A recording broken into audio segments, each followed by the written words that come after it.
बेंगलुरु में वरथुरगोड़ी के करीब एक खातून अखिला उस वक्त हलाक हो गई जब वो एक सैलाबी सड़क पार करते हुए भारी भरकम बिजली के खंभे के रास्ते में आ गई। 23 साला अखिला एक निजी स्कूल के एडमिनिस्ट्रेशन डिपार्टमेंट में काम करती थी और हादसे के वक्त काम से घर लौट रही थी।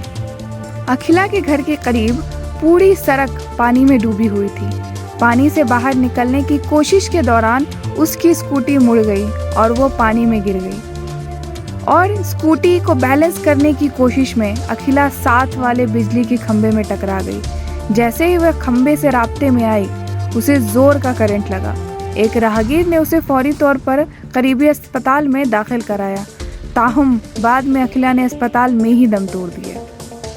बेंगलुरु में पिछले 2 दिन से तूफानी बारिश से कई इलाके ज़ेरे आब आ गए, जहां इमदादी कामों के लिए कश्तियों और ट्रैक्टरों के जरिए मदद पहुंचाई गई। नशीबी इलाकों के मकानों में भी पानी भर गया है, जिससे मामूलात ज़िंदगी मुतासिर है। सैलाब ज़दा सड़कों को आबूर करने और अपनी मंजिल तक पहुंचने के लिए लोगों को काफ़ी जद्दोजहद करनी पड़ती है।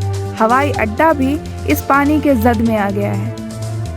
इन हालात के साथ साथ सियासी इल्ज़ामात का सिलसिला भी जारी हो गया है। गुज़िश्ता दिनों कर्नाटका के वज़ीर आला मुंबई ने कर्नाटका की गुज़िश्ता सरकार कांग्रेस को इसका इल्ज़ाम दिया था, तो वही अब कांग्रेस ने भी इस इल्ज़ाम का जवाब देते हुए कहा कि बेंगलुरु को बारिश ने नहीं, बीजेपी के करप्शन ने डुबोया है।